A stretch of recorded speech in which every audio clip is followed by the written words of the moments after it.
Thanks for being here. Subscribe to Cheating Stories Best, so you don't miss new stories. Husband saw his wife in an indecent state at a yoga class with her trainer? Is it so clear-cut, or is there another meaning? That's what our story today is about. This is also the first part of the video. Enjoy it! It was a typical provincial Saturday. All three of us were busy, and everything depended on the schedule, tightly connected, like atoms on the edge of a knife. I took my daughter to swim practice, stopping along the way to pick up her best friend, Kylie. The girls had to do a group swim, several training runs, and then train in the gym. While some of the girls trained with weights, coaches took turns working with each girl for individual workouts or time trials to gauge progress. When Erica was younger, I would sit in the stands and watch her throughout practice. I would probably still do it if she hadn't told me it made her nervous. Her exact words were, "Look, Daddy, go live your life, and I'll let myself live mine." So now, I drop her off and then come home to wash the car. My car is an immaculate 2013 Boss 302. I must admit that I'm particular about it. It's never seen rain, and I'm pretty sure it doesn't know what snow is. I only drive it in June, July, August, and September on days when there's less than a 10% chance of rain. I have another Mustang for April, May, October, and November, and for the rest of the year and in bad weather, I drive a Jeep. Many people don't know this, but Jeeps love rain, snow, and mud. While I wash the car and drop Erica off, my wife, Dana, does her shopping for the week. She comes home, leaves the groceries, and we clean them up together before heading off to our Saturday classes. Sometimes two of us or all three of us do something together, but most of the time, we are separated. "No, I was just thinking how lucky we all are to have each other," she said. "I love you, Eric." Yes, I grinned. She rolled her eyes, put on a pair of those big, ugly sunglasses that women seem to love, and headed to her yoga class. At that moment, I started to really relax. I had about 3 hours to wash my car before the car show I was going to start. I had already washed the inside of the car the night before, so all I had to do was wash the outside. Waves of love washed over me as I cleaned a small area of the outside and rinsed it off. It wasn't just a love for cars, although that was part of it. I was really happy with my life. I had a wife whom I loved and who loved me, a wonderful daughter, our house almost paid off, and my future in my chosen career was great. Maybe it was my mistake. Maybe I shouldn't have stood there with a bucket of cleansers and gels, counting my blessings. Perhaps my thoughts about the love of my life were too tempting for whimsical fate. Perhaps she decided that I was doing too well and needed to interfere a little. On the other hand, it could just be numbers or odds. Maybe it was simply time for a very long run of good luck to turn into bad luck. It started out very innocently. I felt a vibration against my side. I answered the phone to hear the voice of a hysterical woman. "Eric, oh God, I'm so glad you answered. I can't get through to Dana. Ronnie had a heart attack." "Slow down, Nancy," I said. "Are you in the hospital?" "We're in the ambulance," she sobbed. "Nance, ask the ambulance driver which hospital you're going to," I told her. "CC Cedar Springs in Michigan." Nancy told me, these days, a heart attack is serious but not always fatal. "It's bad, but we'll get through it. Stay calm. I'll pick up Dana and get there as soon as I can," I said, as I washed every trace of soap off the paint of my Boss 302. The car can always be washed later, but I didn't want to risk damaging the paint by leaving soapy residue on it. I hopped into my everyday Mustang and pulled out of the driveway. I tried to use the car's synchronization system to call Dana, but I knew it wouldn't work. I also knew this was the same reason why Dana's mom couldn't contact her. The yoga studio Dana went to was very traditional. Students weren't allowed to bring phones with them because a call would supposedly violate the sanctity of pure yoga. It seemed stupid to me, and I often reminded Dana that we have a child and emergencies happen all the time. "We're having a baby, Eric," she always told me. She has 2 parents and she always calls you first. I'm sure it goes without saying that you have your quirks too, like the fact that you spend an absurd amount of money on about 20 or 30 different car wash products but only spend $3 or $4 on the cheapest body wash to wash yourself. Who does that? The outdated no phones policy was just one of the reasons I hated the yoga studio. When I drove up to the small building and saw the sign, everything came back to me. The sign featured a huge cartoon bear in a strange pose on a rug. It read Yoga Bear. At first, I thought it was just a spelling mistake, but it was supposedly a clever play on words. This is how they explained it to me when I pointed it out. Don't you understand, dear? Yes, the place is so traditional that all the practitioners. I forbade Dana from going there, but she began to go twice as often. Eric, I'm 34 years old, she laughed. I've already given birth to a baby. No one cares about my sagging breasts, flabby belly, and fat fifth point except you. Nonsense, Dana, I exclaimed. You may not be young, but you're still attractive, and you know it. You just want to show off to these young guys. Eric, drop me off at the club and pick me up, she said. Look at those hot, incredibly skinny young girls, and you'll know that none of those guys would even look twice at me. Plus, most of those guys in class are gay. So I did it. I accepted her offer, and it blew my mind. There were a couple of overweight women trying to lose weight, but the rest of the women in the class looked like they were in the waiting room for a beauty contest. They were all different. There were long-legged beauties with small, perky breasts, and there were strong, cheerleader-style girls with huge breasts. Even though I thought Dana was attractive, she hardly stood out in this sea of beauty. But damn, Dana was mine, and I didn't want her showing off my stuff to the freaks with hipster beards, weird haircuts, and funky glasses who talked about saving the planet and hated my cars. Do you realize how much damage you do to the environment every time you drive this thing? Asked one of them. I'm a proud American, I chuckled. What does that have to do with it? He asked. The president says all this crap about global warming and the environment is a hoax, I told him. What about all the noise she makes? He said. Music to my ears, I smiled. He just shook his head, got on his bike, and rode off. I was hoping his beard would get caught in the gears and come off his face. I insisted, and Dana ignored it. It's not like I could punish her or anything, she's a grown woman. So I acted like a child, I sulked and stopped talking to her. I even stopped sleeping with her. This caught her attention. It was serious for me not to constantly pester her about intimate, so she started trying to tease me. Yes, but they can't touch them, she said. And she was right. It was hard to go without intimate. I figured she would give up yoga like all the other workout fads she had gone through, and there were a lot of them. Each of them left us something as a keepsake. All she had left from doing aerobics was her leg warmers. All she had left of Tabo were the videotapes that kept the table in the garage from rocking. The P90X DVDs made great stands, and so on. She did yoga for a maximum of 6 months. By the 7th month, I was still passively protesting. She cut back on her yoga classes to twice a week, Saturday mornings and Wednesday evenings. She noticed that we didn't have intimate after her class on Wednesdays. She reluctantly accepted it, but the lack of proximity on Saturday nights, especially if we went out somewhere or did some family activity that brought us all together, really pissed her off. We always argued about this. Erica had to finish off a couple of them. She knocked on our door and asked what we were fighting about. Dana always told me that I was spending too much money on those damn cars again. But Mom, Dad loves these cars, and I love my dad, Erica always said, and Dana usually gave in. She always had a weird look on her face, and to be honest, I always had a weird feeling in the pit of my stomach. Having that little girl defend me just gave me chills down my spine and butterflies in my stomach. I always hugged her, and at those moments, I felt much closer to her. It always made me feel like I didn't have the ability to love her anymore. My heart felt like it was breaking from the amount of feelings I had for my daughter.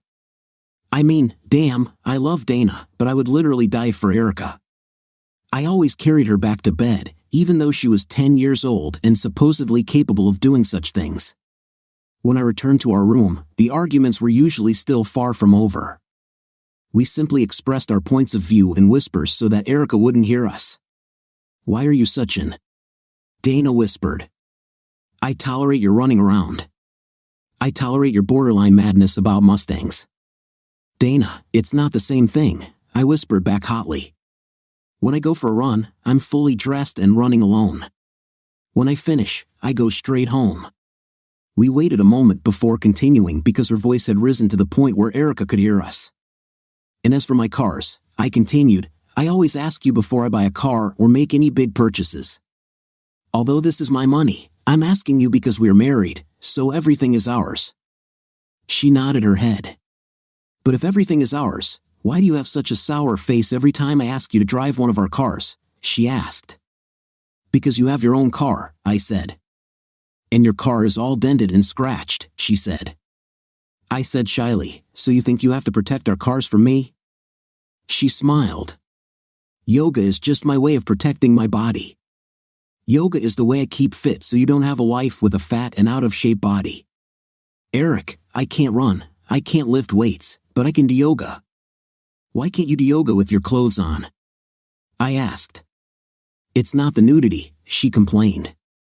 I just love this place and the people in it, but when you reject me, it makes me feel like some kind of dirty. We always agreed to think about it, but we never settled the dispute. Hi, Eric, said the receptionist at the yoga center. She always looked at me dreamily. She was a 20-year-old Indian girl who, although beautiful, looked like she could use a few yoga classes herself. Hello, Indira, I smiled. I know I shouldn't go in there, but it's an emergency. She'll feel bad that I pulled her out of class, but her dad had a heart attack. I entered the hall and saw only without nothing bodies. I tried not to stare, but damn, the only thing I didn't see was Dana. The instructor came up. He was one of those thin, hairy, almost androgynous types with very long hair and a beard. I couldn't remember his damn name to save my life, but when Dana and I talked about him, I always called him Jesus. Eric, Dana is in the office getting one-on-one lessons from the guru, he said with what sounded like respect or perhaps desire. He looked at me like we were friends or something, like I could actually be friends with a long-haired yoga monkey who hates my cars, only eats vegetables, and rides his bike everywhere. Keep this between us, he whispered. Dana is trying really hard to fit in, but this is a very advanced class, and she's not really at that level yet. So instead of disrupting the class, the guru gives her extra lessons to help her catch up with us while we do more difficult poses. I won't say anything, I lied, intent on getting my guts out as soon as possible, hoping to get her to quit smoking and go to a yoga studio where she could keep her damn clothes on. He pointed to the door behind him. Just before I got there, my phone vibrated, telling me I had a message. I looked at him as soon as I approached the door. It was from my mother-in-law, telling me which room my father-in-law was in. I opened the door, and everything caught fire. Luckily, I still had my phone in my hand. With 2 taps, I put my iPhone into HD video mode and started recording. There she was, my wife, the plump love of my life, doing a really difficult yoga pose with an older Indian guy. They both strove for Nirvana until my loud, cold words broke the spell and deprived them of bliss. Hi, guys, I said. I made sure the door was wide enough so that all the yoga students in the class could see what was happening. Their eyes widened, expressing surprise and more. What yoga pose is this? I asked. They quickly tried to move away from each other, and in doing so, the guru pressed too hard on Dana's outstretched leg. She screamed and fell heavily to the floor, writhing in pain. He looked at me and at the shocked faces of all the yoga students in the open door. Dana, even through the pain, had the presence of mind to try to get out of it with lies. Eric, baby, she moaned, it's not what you think. What is this, then? I growled. I mean, I'm probably no expert, but it felt more like proximity than yoga. Eric, I know you don't look good, but what you think you saw, you didn't see, said the guru, a balding middle-aged Indian man I had met a couple of times before. Oh my gosh, he's quoting Will Smith, I said. He looked confused, and that confusion was still on his face when I walked up to him. Realizing his danger and my irritation, the guru jumped back, landing on the balls of his feet in a pose reminiscent of a katka. When my fist hit his face, his neck bent back to absorb the impact, and his body followed his head. The guru fell heavily and spat out a couple of teeth. My hand hurt so much that I never wanted to hit anything again. As I turned to leave, I stopped halfway and turned back to Dana, who was on the floor, clutching her thigh. Eric, I'm sorry, honey, she whined. Eric, my leg really hurts. I think I need to go to the hospital. Great, I snorted. That's where I followed you while you were having proximity with that charlatan. Your dad had a heart attack. The shock on her face doubled. I started walking toward the door again. Eric, wait, she whined. Are you still going to the hospital? I'll go with you. I can't drive with my legs like this. I can't even move it, Dana said. I turned to her again. Dana, remember when I bought my new Mustang? You were afraid that I would use the car to pick up women, like I was having a midlife crisis. You made me promise something. What was that? I scratched my head as if trying to remember. Oh yeah, I said. You made me promise that no woman would ever get into my car, and given the current circumstances, I'm afraid I can't offer you a seat. When I finally left the room, I noticed that less than 5 minutes had passed. In less than 300 seconds, I went from a happily married man to an unhappy, soon-to-be divorced guy. I was so lost in my grief that I didn't notice Jesus and one of the guru's disciples on my way out. I called the police, he said proudly. You can't leave, said another bearded hipster behind him. This one was covered in tattoos and wore glasses. Listen, Jesus, I said, I'm sure you're not only committed to that crap out there but also a conscious, modern, enlightened person who cares about the good of the planet and humanity. He smiled and nodded to the other guy, thinking I was praising him. But if you don't get your bearded, vegetarian ass out of my way, I'll show you the other side of this world so you won't be able to get home. This is how Neanderthals always resolve conflicts, said the tattooed guy. You always resort to violence. I quickly but carefully removed his glasses and placed them on the floor next to him. His scream was louder than the guru's scream. He knelt down and looked for his glasses. Jesus wisely got out of the way. Unfortunately, a terrifying crunch was heard as his foot touched what he thought was the floor. Don't tell me you stepped on my damn glasses, shouted his angry, almost blind friend. I'm sorry, Jesus said sincerely. As I walked through the reception, the tranquility of the studio was shattered. Indira was fending off a group of angry customers who were all demanding their money back. It took me 10 minutes to get to the hospital and 5 more minutes to find my mother-in-law. She looked like she was barely hanging on, as if she only needed to be strong long enough for someone else to come and take on the burden. As soon as I hugged her, she fell apart and started crying. They had to put a stent in one of his arteries, she sobbed. That's it. Now he's officially going to be a vegetarian. No more fried food for him. No more barbecue and beer. No cutlets, no chips, no sauces, no snacks, none of that unhealthy stuff. I squeezed her and nodded. Better wait until he's fully recovered before telling him that, I smiled. Why, she asked. It doesn't really matter what he thinks. I'm determined, I said, but when he finds out he can't eat all his favorite things, he'll wish he'd never lived. Where's Dana? She asked. She was at yoga, I said. I told her what happened and then I came here to be with you. I'm sure she's already here or on her way.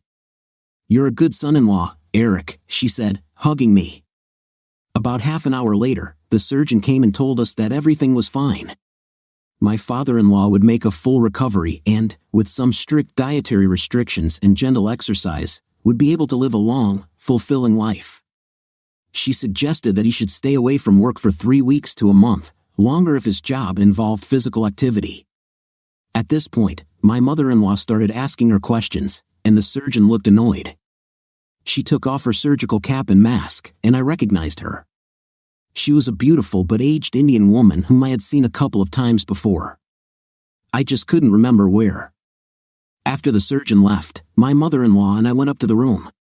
We were there for about 10 minutes when Dana was wheeled in a wheelchair. Like Dad? She asked. What the hell happened to you? Asked her mother. Dana looked at me pleadingly before answering. I pulled my upper thigh muscles in yoga, she said. Like Dad, her mother told Dana about her father's condition, but Dana didn't take her eyes off me. I was racking my brain trying to figure out how to get out of there. How was the car show? Dana asked uncertainly. I couldn't go, I replied. Your mom called me, And some things are just more important. You always put family first, Dana said. You can forgive people for anything. Sometimes things just happen, and we have to stick together and move on. As long as we stick together and forgive each other, everything will be great. Dana, what are you talking about? Asked her mother. Eric knows your dad wasn't going to have a heart attack to stop him from attending the car show. No one owes anyone forgiveness. You're not speaking clearly. Dana looked confused, trying to find a way to explain what she said. Then I saw my way out. Dana, with your leg, you won't be able to pick up Erica from the mall. I'd better go and pick her up, I said. You two can pick me up later. It will be better if you go home with Mom, I said. She shouldn't be alone at a time like this. I'll call you later, I added. I hugged her mom again and walked away, feeling like my back was on fire. I drove to the mall and waited in the parking lot. I didn't know when Erica and her friend would be ready to leave. I texted her to let me know when she was ready. I sat in the car and searched my phone for divorce lawyers. Then the pain of what had happened hit me. Up until this point, I had been pushing through it, trying to move forward, so it hadn't really hit me that hard. But sitting around and thinking, the heartache deepened. In some ways, my father-in-law and I have a lot in common. Maybe not in the physical sense, but in the metaphorical sense, we were on parallel courses. We both started the day as happy married men, and around the same time, our hearts were almost broken with life-altering consequences. His heart problems were physical, mine were emotional. He will have to change his lifestyle if he wants to survive. My lifestyle will also change. He will have to get used to a healthy diet and become more active. I will have to make decisions too. This day marked the end of innocence. He will wake up realizing that he can no longer eat and drink whatever he wants without consequences. I now realized that the woman I loved with all my heart had betrayed me. My father-in-law may decide to never eat fatty foods again. I need to decide if I can even stand to see Dana again. Just remembering her face and smile, it seemed unlikely that I would want to be with her again. In fact, when I thought about Dana, she was no longer the woman I loved. I thought of it the same way as a problem at work. I saw it in terms of what I needed to do to make the problem go away with minimal loss and side effects for me. I just felt empty. It felt like the place where my heart used to be was now empty, or perhaps the heart that used to fill the space had simply stopped beating. As I scrolled through my iPhone screen, the number of lawyers and law firms was ridiculous. How the hell do I choose one? I was getting sick of the prospect of making a list and scheduling appointments with 5 or 6 of them, driving around to meet them. Then it hit me, the reason there were so many divorce lawyers listed was that there were so many divorces. I wasn't special, I was just another statistic. The world at large will not stop because I want to end my marriage. Hell, the world won't even slow down. The truth is, the world won't even know about my upcoming divorce and won't care. I'll just become another unhappy divorced guy. There are millions of them in our country, one more, one less, it doesn't matter. My phone rang while I was sitting there. I answered, thinking it was Erica. Eric, honey, I'm so sorry, Dana whined. Please forgive me. I don't know how it happened, but I swear it won't happen again. I was silent. The silence over the crystal clear connection was deafening. I could hear her breathing, and I swear I could hear her heartbeat. Dana, was this the first time? I asked. Not really, she sobbed. This isn't even the first time with him, right? I asked. She took a deep breath, and I got my answer. Honey, it doesn't mean anything, she said. It's nothing. It was just an experience, just a way to try something new and fill time. No, Dana, that means something, I said. It means that the woman I married is a cheater. This means we probably won't be together for long. My heart must have been beating so loud that my mother could hear it. Pain rushed through me. I've never been hit in the stomach, but this must feel similar. I could barely breathe and felt like I was going to throw up. What's wrong? Asked my mother. I didn't want her to know what was going on. I didn't understand it myself. Nothing, Mom, I lied. Eric and I were just talking about how lucky we are that Dad is okay. I tried to call him again 2 hours later. He didn't answer his phone or his home phone. In desperation, I called my daughter. "Erica," she said, answering the phone. "That's not how you answer the phone, young lady," I thought. "Oh, hi, Mom," she said.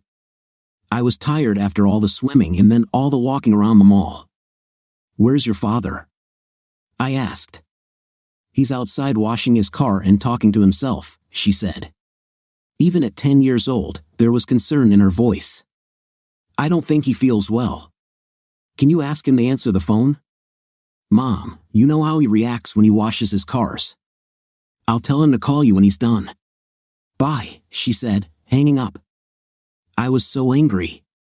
The problem is that Eric spoiled the girl to the point where she simply did whatever she wanted without fear of consequences. I sat by the phone, waiting and hoping that it would ring. My injured leg began to throb. I took painkillers and passed out. When I woke up the next morning, the house was empty. My leg hurt terribly. I immediately understood where I was and why. The painkillers had probably taken longer to put me to sleep than I expected, because the sun was already up and it must have been early morning. Suddenly, I felt a chill run down my spine. I had no idea where my mother was or where Eric was. I assumed that Eric had probably missed his morning run and would blame me for it too. I dialed his number, and it went straight to voicemail. This scared the crap out of me because I knew Eric had pulled a really nasty trick with his phone. Eric's phone usually rang several times before it went to voicemail, giving him a chance to answer even if he was busy. If the call went straight to voicemail, it meant the number was blocked. It also meant that I could leave as many messages as I wanted, but they would all be deleted immediately, and Eric would never know I called. I called my daughter again. Her phone rang for a long time before she finally answered, and I could tell she was angry. "Yes, Mom," she said in a tone so cold it belonged in the refrigerator. "Erica, where are you?" I asked. "Dad took us, well, you know Sarah from the swim team and her big sister, who's such a girl, to the movies while he was running around. Then he's going to the hospital to visit his grandfather. Did you know that Grandpa had a heart attack? Anyway, when the movie ends, Sarah's mom will pick us up, and Dad will pick me up from Sarah's house. Bye, Mom." I decided then and there that when this was all over, Erica and I would need to talk. I know all about being a daddy's girl, I was once one of them. But Eric spoiled the girl to such an extent that she seemed to only obey him. Since he always deferred to her, it was like a 10-year-old child was running our house. This morning was a prime example of this. Eric quickly arranged for Erica to have something to do so he could go out and run, but neither of them thought about me. I calmed down after a little reflection. After all, my daughter was 10 years old. I could not expect adult-level care and attention from her at this age. Children tend to think the world revolves around them, especially when they are as spoiled as my daughter and Eric. How the hell do I even describe what I did to my husband? It will take a long time to undo what I did, but I was sure that it could be fixed. I took another painkiller and went back to sleep. This became my routine for the next few days. I mostly stayed in bed to let my leg heal. I called my father and talked to him on the phone. It was a very lonely existence, and I got the impression that my mother was angry with me. I needed to find out why, so I asked her. "You never came to the hospital," she exploded. "Eric is here every day. He even brought Erica a few times. He's your father's brother-in-law, but not his blood relative.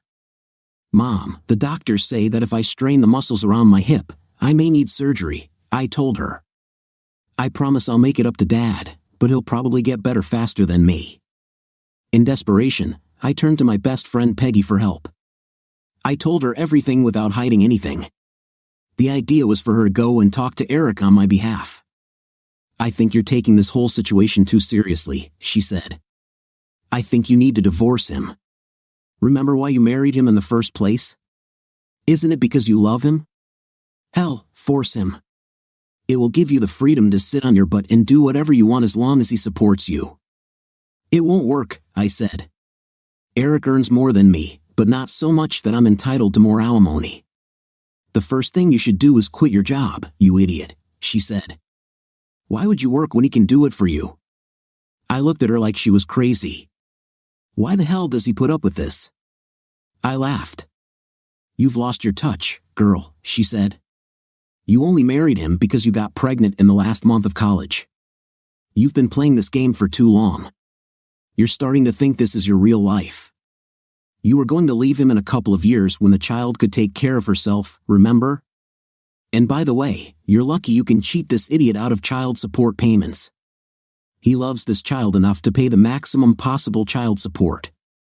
I bet that every time you tell him you need something for the baby, he'll put in overtime and pine away trying to get it. You can just make up things for the baby every time you need something. He'll never know. Men are so stupid. Your child is 10 damn years old, and he still hasn't realized that she's not his child at all. What a fool. She was still laughing when I heard the door downstairs slam shut. Peggy, shut up, I said. My mom is home. She doesn't need to know about your stupid ideas. Why are my ideas stupid? She asked. Think about it. If you do as I say, you can have as many men as you want whenever you want, and you'll have a man to take care of your daughter. What do you have to lose? That's it, I exclaimed. I did something stupid with my yoga teacher. Think about it.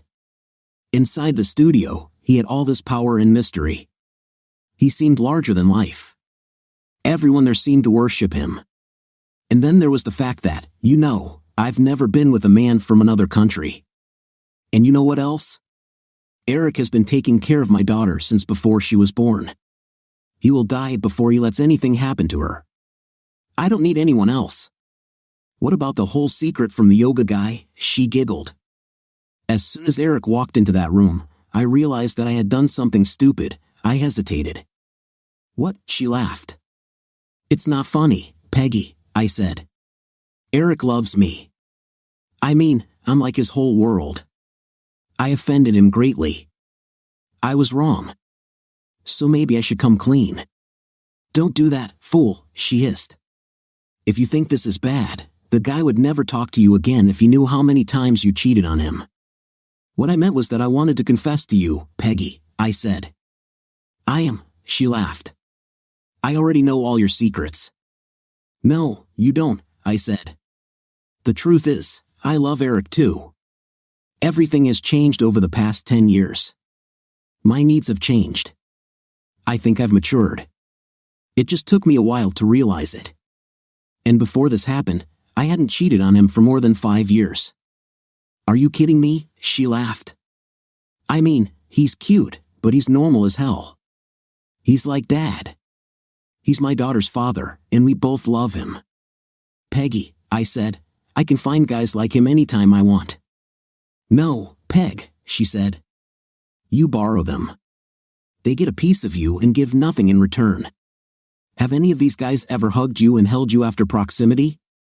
No, they just go back to their real lives and tell all their friends about the woman they just seduced. If your car breaks down or you get sick, does anyone care? When you're just down, Peggy, you can probably get a lot of guys to entertain you, but who do you have who will just hold you? Who remembers your birthday? Who loves you? For a while, neither of us said anything. Peggy, neither of us can fit into our old cheerleading outfits, I said. For some reason, Eric doesn't see this. He still thinks I'm hot. He gets jealous when other guys even look at me. This man will love me forever, and I just broke his heart over an affair. I'm so stupid. Okay, let's change plans, she said. We need to find a way to get him back to you. A few minutes later, the door slammed again, and my mother shouted that she was back. I see Eric came in, she said. What? I asked. He said he was going to bring you some clothes, she said. Left them on the sofa downstairs? Or didn't you have time to talk about clothes? Mom, I would never allow such disrespect in your home, I said. Dana, if you want to give me another grandchild, I wouldn't mind, she said. Erica's already 10 years old. I think it's time, she continued. You don't want to wait until all your eggs are dry. Peggy laughed, but suddenly I felt a warmth in my stomach. I knew what I wanted more than anything in the world. I wanted to give Eric the child he deserves. But first, I needed to get him back. Peggy and I thought of many plans, but none of them worked. I received messages from him, hoping that my leg would heal or that he would leave town. Of course, the messages came through my mother or from Erica. As for Erica, I'm not sure how much Eric told her about what was going on, but things between us cooled down. I later found out that my daughter thought I had abandoned her because I didn't come home. I didn't have the chance to tell her that I couldn't come home or that I was using her to keep her father away from us. Peggy and I realized that if I returned home, Eric would leave, and everyone would know that something was going on. I know how to get him back, Peggy said excitedly. About 2 weeks after Eric's trip out of town, I sat up so quickly that it hurt my leg. How? I screamed. Give me a divorce, she said.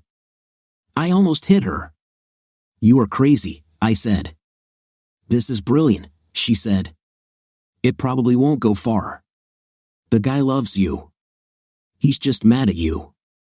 If he thinks he might lose you forever and lose your child, he'll beg you to drop the divorce suit. On the other hand, if this goes further than we think, you'll have to meet with your lawyer and his, and then you will ask for a private meeting face-to-face. If he refuses to meet face-to-face, then you will get your lawyer to demand counseling. How do you know so much about divorce? I asked. I went through 4 of them, she grinned. You're lying. You've never been married, I laughed. I didn't say I was, she replied. But I've slept with a lot of married men and caused 4 or 5 divorces. That's how it works. Most of the time, men lose in divorce. That's exactly what I did. I found a guy Peggy knew who had just graduated from law school to apply and act as my lawyer. We assured him that things would not go far and there would be no legal proceedings. But, of course, everything didn't go as planned. I don't know how it all happened. I don't know why the hell I listened to a woman who had never been married and never loved anyone but herself, but I did. Everything went like an exploding barrel rolling down a hill. Eric was called to work from the very beginning, and I had a bad feeling. We hired a gum-chewing blonde bailiff who was supposed to be a shark. My lawyer was there to videotape it so I could see it. She approached Eric and asked his name. He smiled at her and gave his name. She told him that he had received a summons. I saw a tear on his cheek. I think it affected her. I know it affected me. He wiped away a tear and took the envelope she held out. He thanked her and shook his head. She found it interesting. She cheated on me, but she's asking for a divorce, he said. She hugged him, and I got angry. This had to be a shark. She even gave him her business card and told him to call her when he got over it. I was going to strangle her. My lawyer asked for a meeting, but Eric's lawyer refused. He wanted to go straight to the judge or to arbitration. My lawyer requested a consultation. Eric refused to attend. My lawyer thought Eric had made a huge mistake. The court agreed and required Eric to attend counseling sessions. Eric categorically refused, and the judge immediately scheduled a hearing on the matter. Peggy and I were almost gleeful in anticipation. My lawyer told me that the judge would force Eric to undergo counseling so we could work out our differences. I was ready to go home. I felt the anticipation of victory. I was sure that in about a week, I would be back in my own bed. I knew it would take some time, but eventually, Eric and I would work towards having a baby. I almost went somewhere, but it wasn't home. I almost went to jail. I dressed up to show Eric what he could be missing out on. I did my hair and makeup, and wore a dress that Eric liked and that showed off my figure. Eric walked in, and he looked terrible. I was pretty sure he had slept in his clothes and cried for me for weeks. I smelled victory, but I was deceived from the very beginning. My lawyer stood up and began his statements. He seemed nervous but gained confidence as he spoke. The judge nodded as if he had heard everything my lawyer said at least 50 times this week. He laid out a list of my requirements, with consultation and a personal meeting top of mind.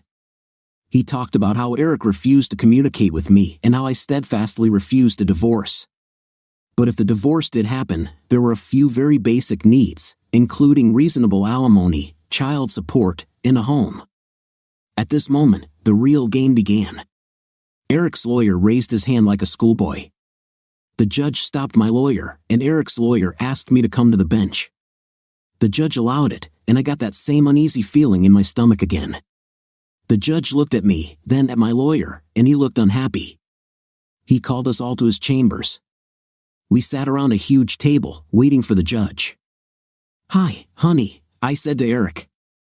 He pretended not to hear me. Before I could say anything else, the judge came in, and he was angry. He had the biggest cop I've ever seen with him, and he was standing at the door.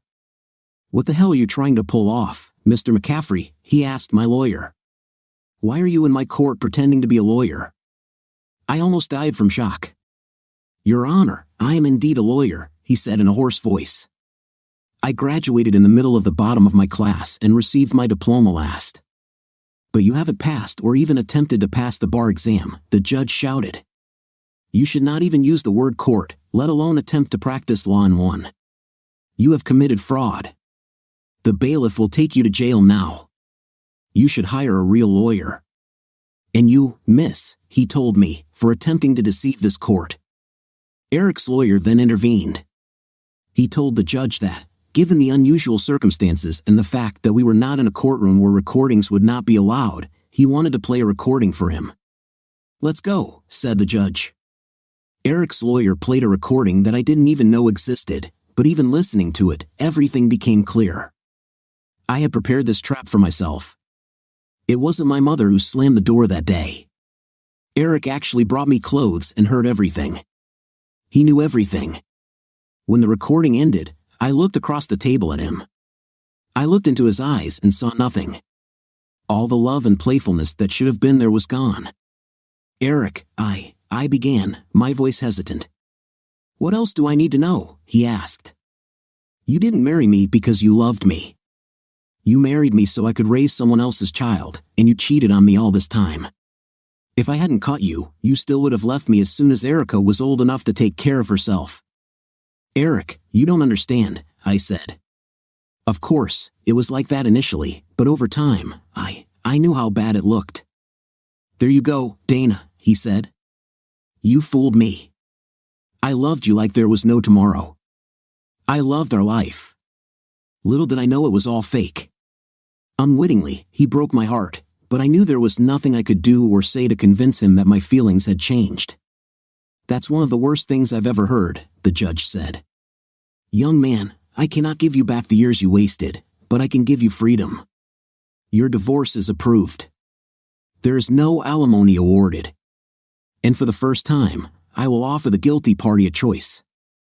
Young lady, would you rather go to jail for fraud or give up your rights to the family home?" "He can take the house," I said. The judge nodded. "Eric, I know you probably don't care, but it's going to be hard for me to tell Erica that we're getting a divorce. I'll need time to tell her about you." "Don't do this," he said. "What do you mean?" I asked. "Do you know who her father is?" he asked. "Eric, this was my first time away from home," I said. "I behaved completely uncontrollably. I chose you because you were really cute and you were the only one who didn't run away when I told you." "How do you know she's not mine?" he asked. "DNA test, 2 years ago, when she was in 4th grade, I said. "I cried for hours, then decided never to tell any of you about it. She doesn't know, Eric. She loves you, you're the only dad she's ever known. I need time to tell her," I said. "Don't do this," he said again. "It's enough for one of us to be heartbroken and lose everything. I will pay child support, and we will share custody. We will alternate weeks." "But why did you?" I started. "I love her too," he said. "She's all I have left. I want her to have the best childhood. We will tell her the truth when she grows up." "Well, what about the divorce?" I asked. He just shook his head. "She has a lot of friends whose parents are divorced," he said. "She can handle this." "Easier then." The judge looked at me as if I had just crawled out from under a rock covered in mud. "If I see you in my court again for any reason, even if you're the plaintiff, you're going to jail for a very long time," he muttered. I wasn't sure if he was talking to me or to himself, but even as I walked out of the courtroom, the only thing on my mind was planning how to get my husband back. Despite how much I had hurt him, Eric's love and compassion showed through his decision to not only continue to be in my daughter's life, but also to pay child support for a child who was not his. It spoke volumes. I knew this man better than anyone. I knew that at that moment, I was the last person he wanted to talk to, so I decided to give him time and space to get over it before I tried to win him over again. It was a trap, Peggy hissed as I left the court. What are you talking about now? I asked. I had a few minutes to talk to Mitch in his cell, she said. He thinks it was a trap. Eric and his lawyer planned it all. Think about it. Why didn't he file for divorce? He already had all the evidence he used to pin you against the wall. So why did he wait? Because deep down, he still loved me and wasn't sure he wanted a divorce, I said. No, honey, she said. He still loves your child. She's named after him. He cut her umbilical cord. He was waiting for you to file for divorce so you would have to pay legal fees. Besides that tape of him you heard, in open court or in a normal divorce proceeding, they would never be able to use it. So he denied every request and meeting until the court got angry and called him to a hearing where the judge agreed to listen to the damn tape. Mitch had just graduated, but Eric's lawyer. I've never heard of a divorce case like this, Peggy interrupted. The guy got everything he wanted. He got the house, he doesn't have to pay you a dime, and he gets the baby half the time, and she's not even his. Over the next few weeks, things only got worse. I had to tell my parents that Eric and I were getting a divorce.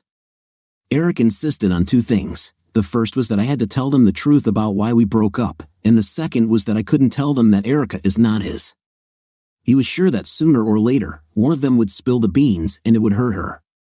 My father looked at me as if he was disappointed in me, but he hugged me and told me to learn from the experience and do it right next time. My mother hit me and burst into tears. What the hell is next time, she said. Dana, you are 35 years old.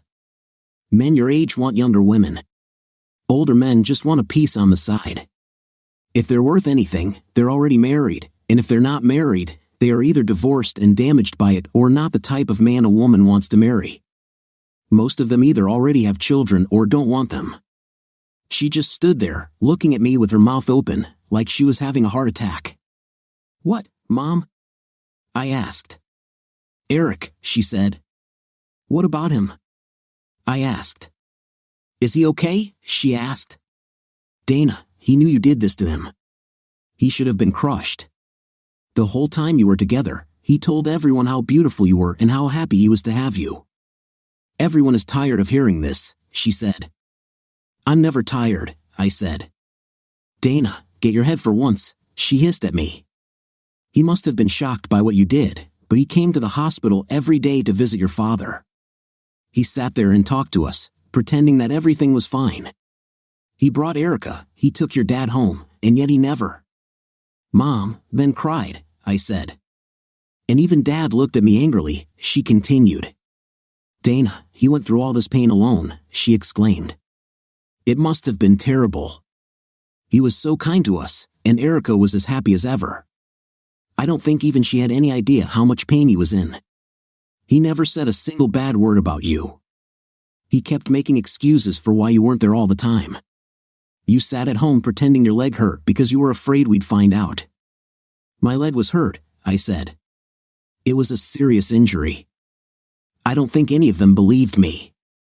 Then I realized that in addition to destroying my marriage, I had seriously damaged my relationship with my parents. I stayed with them until I found an apartment, and things got better. In fact, the very next day, they felt worse. I had just returned home from work when my mother handed me the phone. She handed it to me as if she were holding a still wet turd. Dana, I really need your help, he said. My heart stopped beating as soon as I heard the voice. I recognized it immediately. What the hell do you want? I spat. Haven't you already cost me enough? I need you to call your husband, he said. He's ruining my life. Welcome to the club, I said. I'm already divorced, and my parents can barely see me. My daughter thinks I abandoned her, and my husband won't even talk to me. I wish more than anything I could just tell him how sorry I am. Yes, but I didn't even understand that, he said. What happened between us was just the straw that broke the camel's back. But I can't help you. Out of curiosity, what is he doing? I asked. My yoga studio is closed, he complained. The day your husband came and caught us, all the students who were there left. They told others, and somehow it ended up on Facebook. Soon, everyone knew. Even my instructors began to think of me as a fraud. You must be licensed to teach yoga. Because of all these complaints, I lost my accreditation. To make matters worse, your husband is suing me for ruining your marriage. I laughed at this. I was actually pleased that Eric thought losing me was worth taking someone to court. From what I'd been told, this type of lawsuit rarely produces any monetary reward. It's not about the money, he said. He's suing me for only $25. But being served at home means my wife found out, and now my marriage is in jeopardy. Every time there's a lawsuit, it causes me problems. When this case was mentioned in newspapers and social media, my name was mentioned, and it was noted that I am the husband of a famous heart surgeon. My wife's name was also mentioned. This nonsense damages her reputation and costs her patients dearly because no one wants to be operated on by a doctor with serious emotional disturbances. My wife's lawyers are offering him all kinds of money to drop the lawsuit and let this story die, but he won't even agree to meet with them. He seems to be in a lot of pain and just wants to destroy the world to make himself feel better. He acts like a man who has lost everything and just wants to hurt everyone else. Suddenly, I felt even worse. I didn't feel sorry for him. He was an adult and should have understood the risks we faced. But I felt sorry for his wife. She didn't deserve to have her career and reputation ruined because of her husband's actions, and their children didn't deserve to have their home life ruined. Her patients deserved a great doctor, and you could tell from my father that she was a great doctor. I don't promise anything, I said, but I'll make one phone call. Are you calling your husband? He asked, the relief in his voice obvious even over the phone. No, I said. He doesn't pick up my calls. But I'm calling someone who listens. A few minutes later, I dialed the number and it was picked up. What now, Mom? She said. Dad is taking me and my friends to Cold Stone. Frankly, for an older woman, she was beautiful. She had skin the color of creamy coffee, like many Indian women. Her deep brown eyes shone with intelligence and life, but there was sadness in them. French fries aren't good for your heart, she began the conversation. I run a lot, so I can afford it, I replied. What's your 5K record? She asked. 5:30 p.m., I said proudly.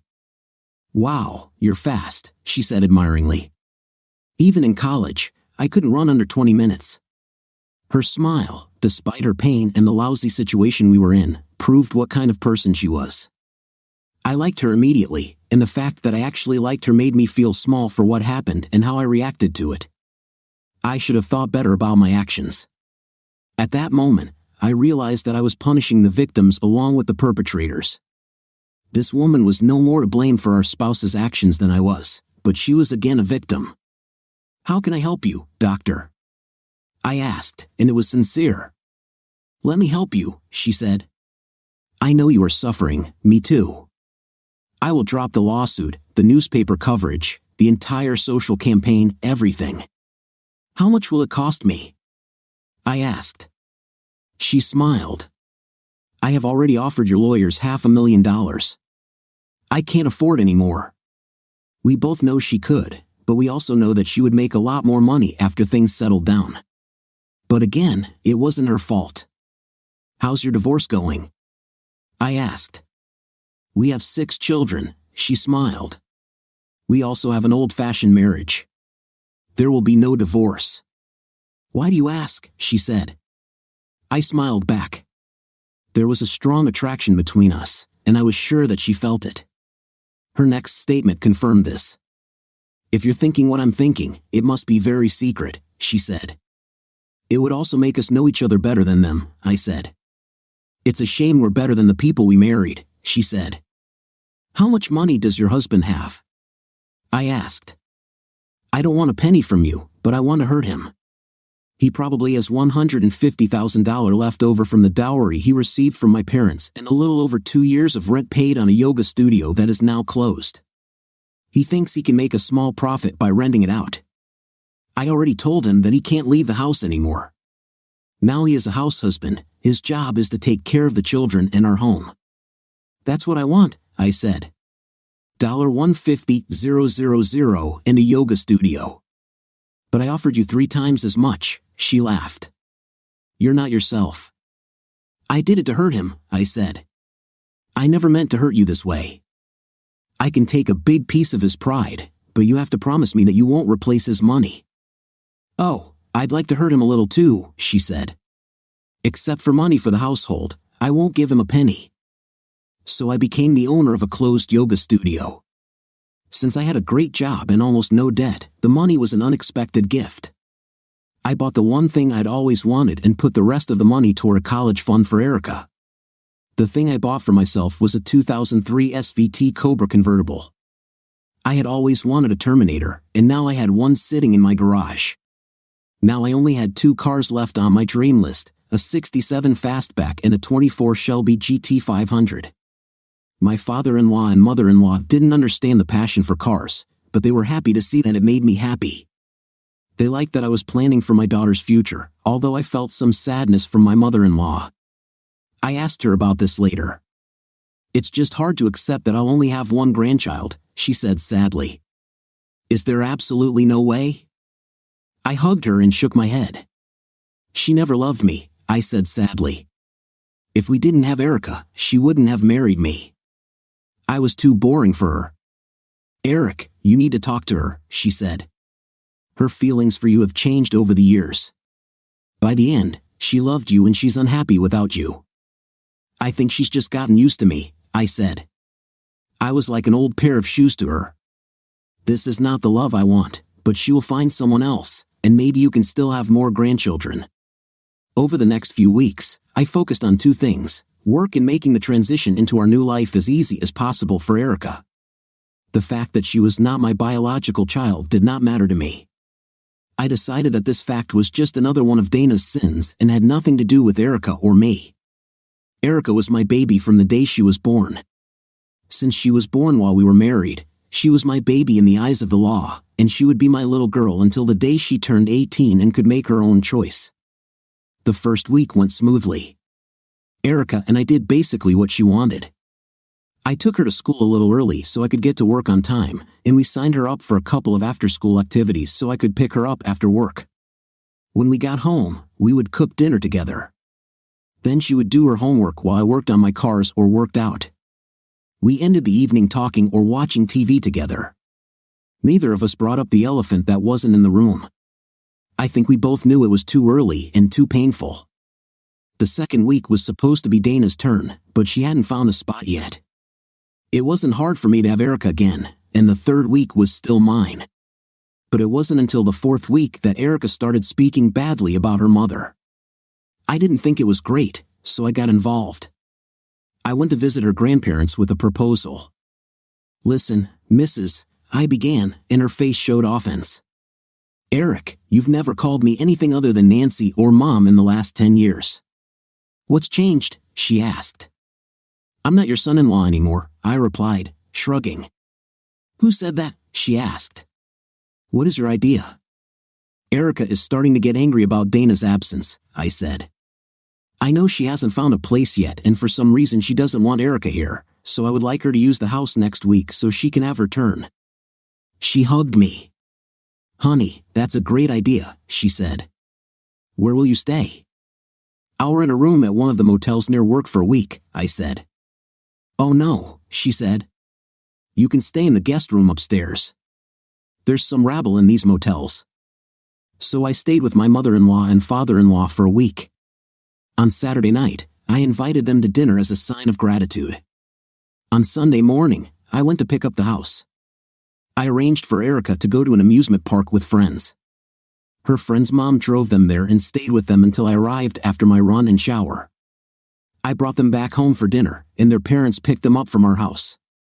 I was sure the girls would want to leave the park quite early. They were only 10 and 11 years old. They went on rides, played games, and then got bored and wanted something else. I also knew my daughter wanted to show off our pool, so I was shocked when I returned home early in the morning after my run. The house was in terrible condition. My 10-year-old daughter tried to clean it up. She looked at me and shook her head. I did my part, and we got the house in a presentable condition. Then Erica's favorite outfit went into the wash. Thank God for express cleaning of small loads. I was just getting her clothes out of the dryer when Pam's mom called and said she was on her way. I missed you so much, Daddy, Erica said, hugging me goodbye. I went up to my room to change into my running clothes. My room was a spectacle. There were crumpled up pieces of paper everywhere, and Dana was curled up with a pillow on my bed. There was an open bottle of alcohol on the bedside table. When I opened the door, she stirred in her sleep. I quickly grabbed my shorts and top, threw my sneakers over my shoulder, and left the room. I changed clothes in the kitchen and went to the park. When I got to the park, my phone rang. It was her. "Hi, Dana," I said. "Erica's gone," she said. I explained everything to her, trying to remain as calm and unemotional as possible. "Oh," she said. "You're really good at this single-parent thing. I need to get my act together." "It's easy for me," I said. "She loves you more." She cried. "I understand. I'm the one who destroyed my family. Have you ever thought that you feel better because you have this damn house?" For a while, neither of us said anything. Then I heard the sound of her sobbing. "I didn't mean to say any of this," I told her. "I was going to say it's easy for me because she's all I have. You have a big family, Dana. I was an only child. My parents died before we met. I'm obsessed with Erica because she's the only person I should care about." Her gasp of pain could be heard over the phone line. "I'm so sorry, Eric," she croaked. "I just don't deal with it very well. I might already have a place to live, but I don't need some kind of apartment or rented house. I want my damn house that I chose and you paid for it. But that's not even right. When I first came here, I walked around and looked at everything. Except for some of my personal belongings, nothing had been moved, but it seemed empty without you. Home means nothing. I want my house back. I want my family back. I want my husband back. Do you know what I saw last week?" she continued. "I saw that little Indian weasel who caused all this. He and his wife and all their damn kids went for a walk in the park together. He tried to take his wife's hand, but she moved away from him. But at least they're working on it together. Their family, their marriage, is still together. Why not mine? This is unfair." "I don't have all the answers," I said. "I have to run so I can pick up Erica from the carnival in time." "Okay, Eric," she said. "Do you think we could ever, talk about this someday?"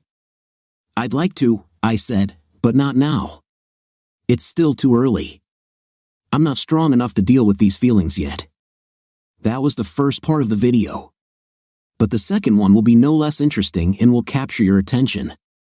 The link will be in the description under the video. See you soon.